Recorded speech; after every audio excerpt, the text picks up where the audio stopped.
So today we have a super fun detail. We have got a dog hair removal vehicle. A lot of dog hair to be removed. Let's go take a look at this vehicle, show you guys what we're working with today, and then we'll get to work.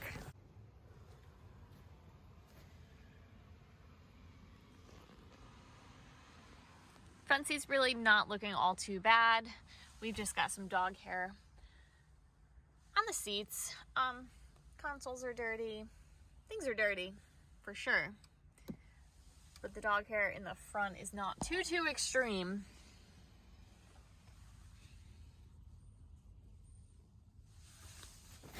So this client was a referral from another one of my clients. I'd say about 90% of my business has been referrals. It's been fabulous. I love it.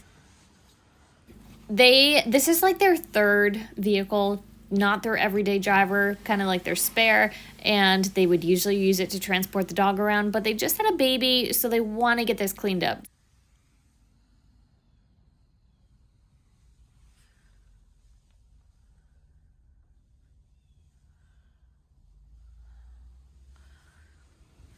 What I do like is that it's a little bit longer. It's not short dog hair, but it is still pretty short. But typically the longer the dog hair, the easier it is to remove. So I'm hoping that plays in our favor today. I'm just going to start with removing the mats, kind of see what we're working with, see what kind of mess the mats are and how hard those are going to be to clean, and see what's underneath.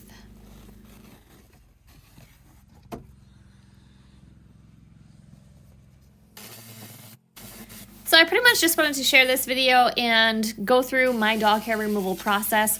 This is quite the vehicle to do it on because there is a massive, massive amount of dog hair in this vehicle.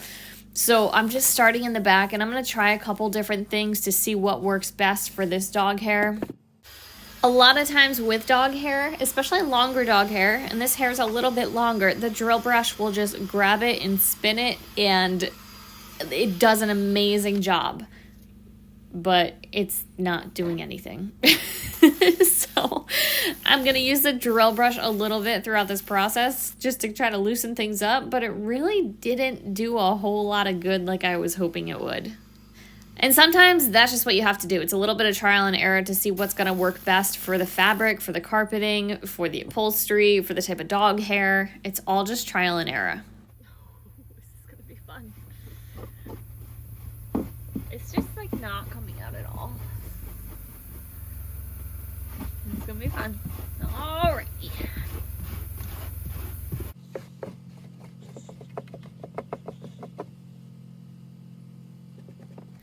I'm definitely not going to take you guys through the entire process because it was long and it was absolutely grueling, but I just want to kind of share step by step kind of how this went down. So with the back of the seats here and with just the first bulk of the hair, I just used the lily brush to pull up and grab off as much as I could.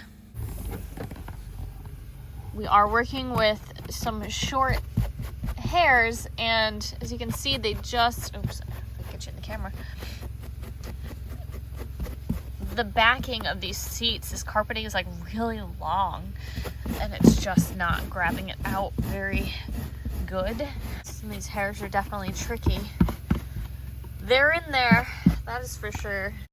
So I decided to just work one section at a time, starting with the top of the seats and working my way backwards. I definitely wanted to start in the back because of how much dog hair there was in this vehicle. I knew it was all going to blow forward, so if I could kind of contain it by removing as much as I could from the back first, that was going to help a ton in the, you know, like as I went forward in this this detail.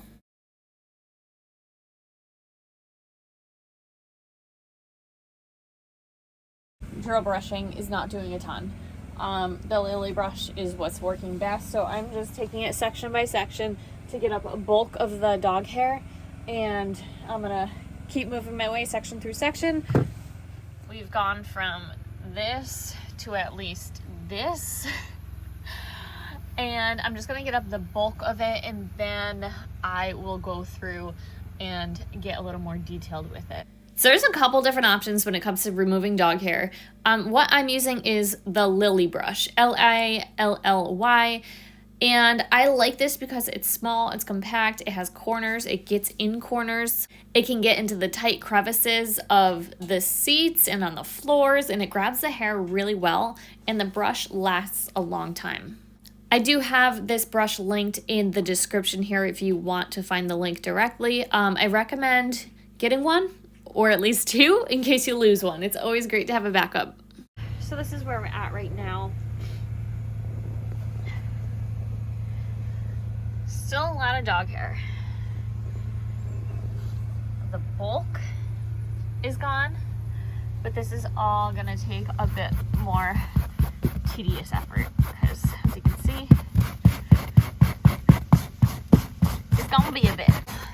So I think I'm gonna go through now, start to get a little more particular, start lifting more of that up, and get the bulk of this up before I move forward. So I'm just shy of an hour in, and this is where we are at, and I'm just gonna leave this for now. I'm gonna continue on with the rest of the car. So I'm just making sure I'm getting all the hair off the side of the seats before I bring the seats back up. I also made sure to get into the crevice of the seat where it folds forward, because once it goes all the way back, then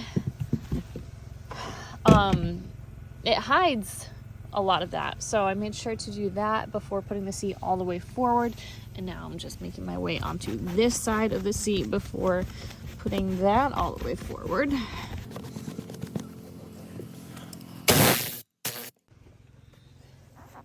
Trying not to cover myself in dog hair, but that's not happening today. All this dog hair.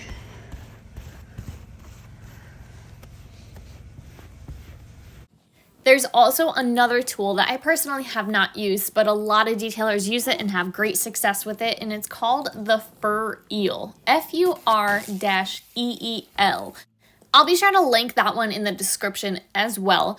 But that one is a vacuum attachment, and so it does a really great job of lifting the hair, and then you can vacuum it up as you're lifting the hair up. The only reason I haven't purchased that and haven't used it yet is that a majority of the reviews that I've read have said that it only lasts one use, and then the little teeth that grab the hair, it wears out and you can no longer use it. And so it just didn't seem cost effective for me with where my pricing is at right now for dog hair removal. So that's why I haven't used that one quite yet. I find it so funny that I guess you could call me a professional detailer, and yet sometimes I'm just like, where do I even begin here? What am I even doing?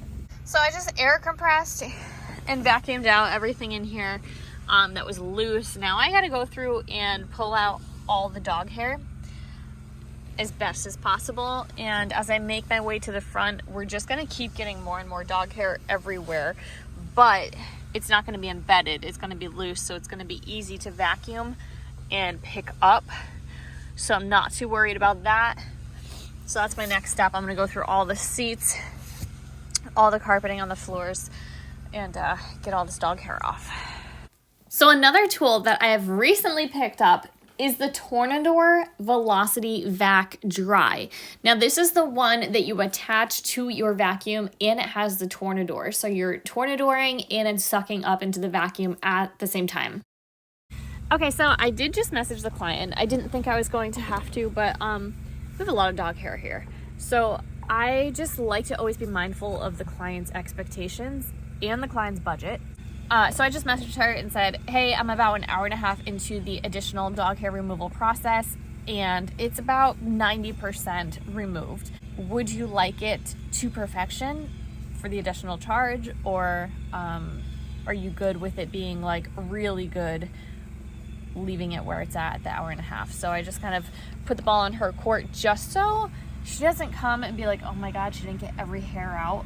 Nor do I get every hair out and then have her be like, oh my God, I didn't expect this to be like $450. So I also want to mention I never share pictures with the client. So I didn't go, hey, I'm 90%, this is what 90% looks like. No, because I'm not done. The detail is not done. I've seen people do this. Like they send pictures halfway through, like, oh, looking great so far. And then the client's like, that looks like garbage. And they get upset. So never send pictures halfway through. So back to that Tornador Velocity Vac Dry. I picked this up. I was so excited. I thought for sure it was going to speed up my details, and I'd been putting off ordering it because I was afraid it wasn't going to work with my air compressor. And I don't know, guys. It's not doing anything for me right now. I'm blaming my air compressor, but I can't get the little spinny thing that typically works in the Tornador to spin. I don't know if I just don't have enough air in my air compressor to get it to work, but I have tried using it multiple times and it's been a total flop. So I'm not blaming the tool. I'm currently blaming my air compressor until I can try it with a larger air compressor. But I think that's going to be an awesome tool. It is a little bulky. It is a little awkward. I was really hoping to do a video on it, but it just hasn't been working for me.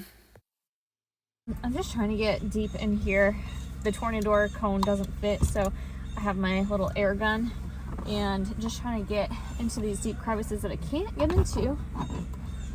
So now I'm just making my way into the front seats and removing all of the dog hair from the carpeting there. Like I said, removing dog hair is nothing but a long game of patience. But on the plus side, this grueling process is a $75 per hour upcharge, so it's at least worth your time financially. And like I was saying with the back seats, the dog hair gets everywhere in every crevice when it comes to the front seats as well. So I like to make sure I'm putting those seats all the way back and making sure I'm getting into every crevice and really pulling that dog hair out of the crevices, blowing it out, making sure I get all the dirt and everything that's down in there. Because the last thing you want is for someone to put a seat back and see a ton of dog hair. Because that would be absolutely embarrassing as a detailer. So we have, I'd say, a good portion of all the dog hair cleaned out. I'm going to save just the last bit that's left for a final vacuum.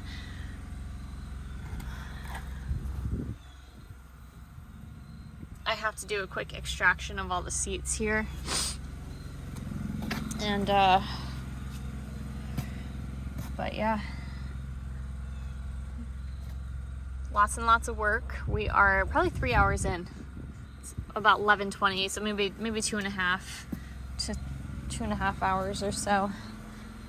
But that's as good as we're gonna get with the dog hair. And now I'm gonna go do the floor mats real quick, and then I'll extract the seats. I am really thankful that these floor mats were actually super clean. They just had dog hair on the surface and they really weren't too dirty, so I was able to just remove the dog hair from them. I didn't have to really drill brush or actually clean the floor mats. They came pretty clean with just air and of course the lily brush, so that was sweet. We're not going to do a full extraction video today. We'll save that for another day, but just a quick snippet of what I did on all the seats here. By the way, the extraction head that I use is linked as well in the description. All right, so my best guess on this right here, I'm gonna have to say that this is most definitely some old dog vomit. That's my best guess. So yeah, that's gotta get cleaned right now. Oh, the joys of being a detailer. I'm pretty sure this is about 4.5 hours in, and I'm just, giving myself a little pep talk. Like, okay, girl, you got this. We're good. We're getting there. Breathe, stretch the hands out. All right, let's get to it. I'm just air compressing everything out right now. So I do a final air compression, blow everything off. Then I'm going to vacuum. Then I'm going to do the door jambs. Then I'm going to do the windows. Then I'm going to do the dressing, and I'll be done. Whew, this was a lot more of a detail than it appeared to be, and not even just the dog hair situation. And that's one thing that I definitely struggle with is, like, jobs just don't, sometimes they're just way worse than what you think they are until you're like in it. So close to being done.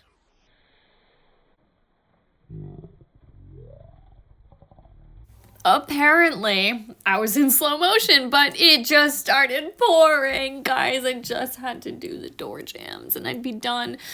But it just started pouring. I can't even open the doors right now. I'm defeated.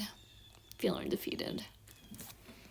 I can't even begin to explain the massive amount of rain that we have had this fall that has made detailing quite the experience. But we got it done, and there is not a whole lot of dog hair left in this vehicle, at least in comparison to what there was when we started. There's definitely still a bit of dog hair left, but like I said, we came to an agreement of their budget and what they were actually looking to have done with this vehicle, and they were good with the results. They did message me after the fact because rarely are my clients home when I'm doing their details, and they were very happy with the detail. Now, don't judge these seats. This was not a full extraction. I was more so kind of doing a good deed of service and getting those cleaned up for them.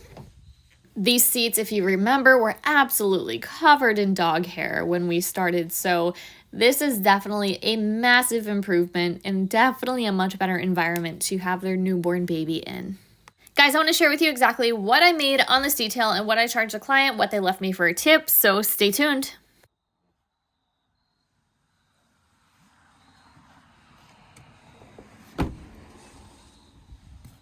That was a long detail. So that just the interior ended up taking 6 hours. That's exhausting. I have a torn rotator cuff and my shoulder is about done with all that dog hair removal. All right, so right now my interior details are $199. So that was the start of the base price.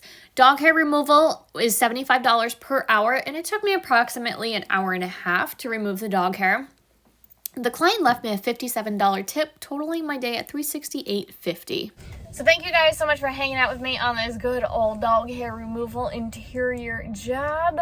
If you haven't subscribed yet, hit that subscribe button. Give this a thumbs up if you liked it. Feel free to share your comments on how you love to remove dog hair.